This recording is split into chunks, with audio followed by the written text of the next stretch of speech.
Bonjour à toutes et à tous. À l'heure où je publie cette vidéo, nous sommes en mars 2022 et nous entendons parler tout autour de nous de la guerre en Ukraine. La guerre ne doit réjouir personne car c'est avant tout une défaite. Défaite de la négociation, défaite du dialogue, défaite du bon sens.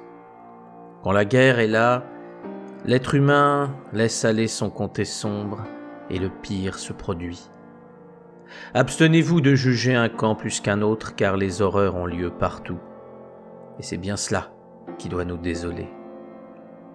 La Vierge a une relation toute particulière avec l'Ukraine. En effet, c'est le premier pays au monde qui a été consacré à Marie. Cela a eu lieu en 1037 par Yaroslav le Sage, qui était le souverain de l'époque et qui consacra son peuple à la Vierge en faisant construire le sanctuaire de l'Annonciation. Dans cette vidéo, je souhaite vous parler d'un Ukrainien qui a vu la Vierge alors qu'il était emprisonné. Vous verrez combien le message qu'il a reçu l'a incité à choisir un chemin différent de la vengeance et combien son exemple peut nous inspirer. En fin de vidéo, je vous parlerai également de messages troublants que lui a laissé Marie et vous verrez qu'ils font écho avec notre époque. Avant de commencer la vidéo, je voulais vous parler du site divinebox.fr. C'est un site qui se propose de vendre des produits qui viennent de monastères. Ce sont essentiellement des produits alimentaires, vous pouvez donc y trouver de la bière, du vin, du fromage, mais aussi des produits de la ruche ou du chocolat. Il y a en France un savoir-faire monastique qui est malheureusement oublié. Le concept de ce site, c'est un abonnement où chaque mois vous recevez un colis avec des produits en provenance de monastères et d'abbayes. Si cela vous intéresse, je vous laisse le lien en description. N'oubliez pas de préciser que vous êtes venu par le biais de ma chaîne. Pour résumer, vous goûterez à des produits de qualité, vous soutiendrez le travail de moines et de moniales, vous perpétuerez des traditions centenaires et vous soutiendrez ma chaîne. Iosip Terelia est né en 1943, au cœur des montagnes des Carpates ukrainiennes. À cette époque, l'Empire soviétique existe déjà et le régime impose un communisme athée à tout le monde. Les parents de Iosip ne font pas exception et adhèrent totalement au système communiste. Fort heureusement, Iosip est confié à sa grand-mère, qui va l'élever dans la tradition catholique. Il sera grandement marqué par l'influence de celle-ci. Ils sont toutefois obligés de pratiquer le culte en se cachant, car il est très mal vu de croire en Dieu. Dès 14 ans, il commence à œuvrer pour évangéliser les Russes, en promouvant la dévotion au Sacré-Cœur de Jésus. Au cours des années 60, il organise des discussions et des séminaires en secret, dans des granges et des maisons privées. Malgré son jeune âge, ses pairs le reconnaissent comme un grand leader. À 19 ans, Iosip est enrôlé dans l'armée. Il arrive alors au centre de recrutement avec sa Bible sous le bras. Il va le plus simplement du monde expliquer à sa hiérarchie qu'il va rejoindre l'armée soviétique afin d'évangéliser les soldats et de leur faire connaître le Christ. Bien entendu, il est immédiatement renvoyé chez lui. Et ses déclarations sont vécues comme un acte de trahison. Aussi, moins de 2 semaines après cet incident, des membres de la police viennent à son domicile afin de lui demander de renier sa foi. Et s'il refuse, les policiers lui prédisent de terribles sanctions. Mais Iosip ne veut pas obéir. Il est donc condamné à une peine de 4 ans de prison. Nous sommes alors en 1962 et Iosip est emmené dans la prison de Vladimir, sur une colline située à 165 km au nord-est de Moscou. Malheureusement, cette peine sera prolongée, notamment à cause de son caractère. Pour lui, il n'y a pas de compromis. Sa foi se manifeste comme elle se doit, et si cela ne plaît pas à ses gardiens, il n'en a que faire. Son emprisonnement va devenir un véritable calvaire. Il n'est quasiment plus nourri et n'est plus considéré comme un être humain. Afin que vous compreniez son état d'esprit, voici une anecdote qui en dit long. Les mauvais traitements de ses geôliers visaient à lui faire renier sa foi. Et il lui demandait d'écrire une lettre à Léonid Brejnev, le secrétaire général du parti de l'époque, et s'il avouait la toute-puissance du communisme dans cette lettre, alors son emprisonnement serait beaucoup plus doux. Et un jour, Josip appelle les gardiens en leur disant qu'il était d'accord pour écrire cette lettre. Assez surpris, mais néanmoins très satisfait, les gardes lui donnent alors papier et crayon. Ils disent que, ça y est, ils ont réussi à le briser. Quand Josip leur tend la lettre, quelle ne furent pas leurs surprises. Non seulement il ne renie rien de sa foi, mais il fait preuve d'un humour noir qui lui vaudra encore plus de problèmes. Voici le contenu de sa lettre. « Cher camarade Brejnev, je vous écris cette lettre afin que vous me traitiez de la même manière que les chiens policiers que j'entends dans la pièce voisine de ma cellule.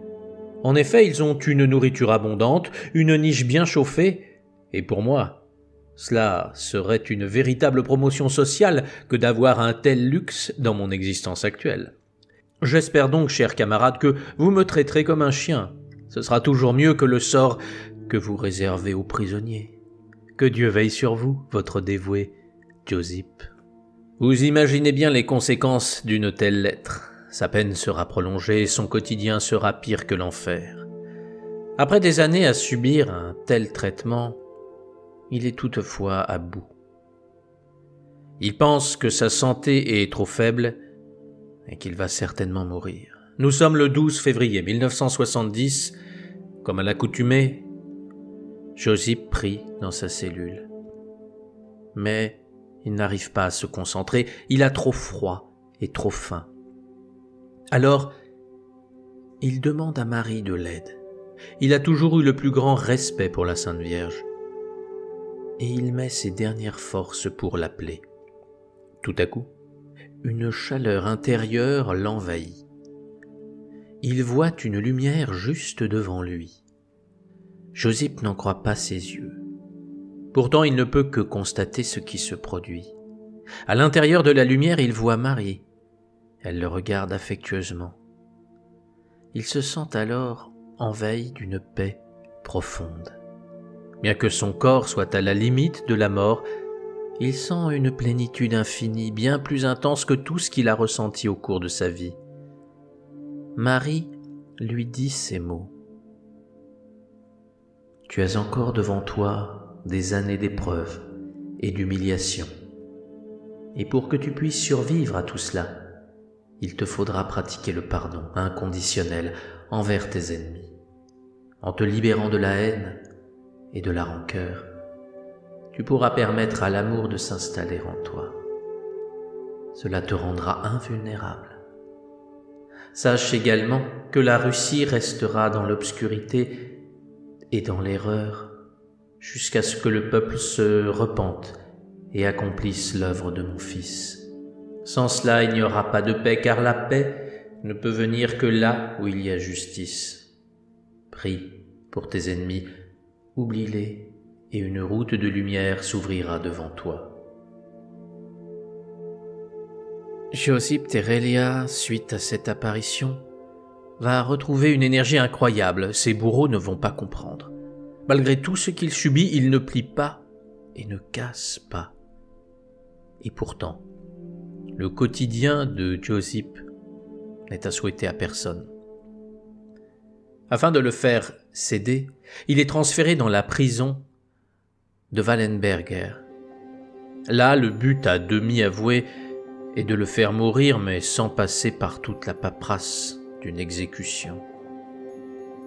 Il est alors un soir laissé dans une cellule, où le froid y est extrême. La température avoisine les moins 20 degrés. Dans son autobiographie nommée Witness, qu'il rédigera bien des années plus tard, il dira ces quelques mots à propos de cette nuit. « Je souffrais jusqu'à la racine des cheveux, à en mourir. Il a bien une couverture, mais celle-ci est presque transparente tellement elle est fine. Il voit alors la lumière qui éclaire sa cellule et décide de coller ses mains à l'ampoule afin d'avoir une bribe de chaleur. Mais quand son gardien constate cela, il éteint la lumière. Josip est dans le noir et le froid le plus extrême. Désespéré, il se couche sur sa paillasse et se prépare à mourir. Pour lui, c'est la fin. À ce moment, il sent une main qui le touche et une douce chaleur l'envahit. Il n'en revient pas, il n'a plus du tout froid. Josip se dit que ce n'est pas possible, il doit simplement halluciner car la mort est toute proche. Il entend alors une voix qui lui dit « Tu m'as appelé et je suis venu vers toi. » Il voit alors devant lui une jeune femme, il la reconnaît immédiatement, c'est bien Marie. « Tu ne vas pas être libéré de cette prison, tu n'as fait que la moitié du chemin, mais ne crains rien, je suis avec toi. » Josip veut alors répondre, mais la Vierge disparaît. Il ressent alors une énergie folle qui envahit son corps. Il se lève et commence à marcher, et comble du comble, il a chaud. Tellement chaud qu'il décide de ne garder que son maillot de corps. En l'entendant marcher, le gardien regarde alors par le trou de la porte, et il est totalement stupéfait de le voir en pleine forme. Il décide d'appeler immédiatement sa hiérarchie de peur que l'on ne lui reproche quelque chose. Des officiers du KGB arrivent alors habillés de lourds manteaux et de chapeaux fourrés. La cellule est froide, les murs couverts de glace. Ils ne comprennent rien et demandent à Josip de leur expliquer tout de suite quel truc il utilise. Mais celui-ci leur dit que c'est la Vierge Marie qui est à l'origine de ce miracle. Bien entendu, personne ne le croit, et des médecins en provenance de Moscou viennent pour le sculpter, car ils pensent qu'il doit forcément avoir utilisé un subterfuge. Après un examen attentif, les médecins sont perplexes. Son corps n'est pas gelé, il n'a aucune séquelle du froid. Le psychiatre en chef, le général Lunz, entre dans la cellule pour l'interroger. « Fort bien, Terelia, nous savons que tu es un croyant fanatique. Nous voulons savoir quel système tu utilises pour surmonter des températures glaciales. Serait-ce le yoga ? Ta technique intéresse le parti. Et nous sommes tellement généreux que nous te proposons de te libérer sur le champ, si tu nous livres ton secret. » Mais Josip lui répond, le plus simplement du monde, « J'ai vu la Mère de Dieu. Je vous dis que je l'ai vue. » Josip est alors mis à l'isolement, car ses propos mettent en colère les dirigeants de la prison. À l'image de Saint Jean de la Croix, il utilise son isolement pour écrire des poèmes où il rend gloire à Dieu. Lorsque le gardien découvre cela lui vaut une nouvelle condamnation qui augmente sa peine, comme la Vierge le lui avait annoncé. Il est alors transféré à Yefortovo, à l'Institut Sersky, pour subir des examens. Il est soumis à toutes sortes de tests. Et pour lui faire renier sa foi, on lui fait miroiter une libération. « Voyons, pourquoi êtes-vous si opiniâtre ? Démentez que vous avez vu la Mère de Dieu, et vous retournerez chez vous. Attention, ce sont nos conclusions qui vont déterminer ce qu'on va faire de vous. Aidez-nous à vous libérer. » Mais Josip refuse. Malgré cette pression permanente, il ne cède pas.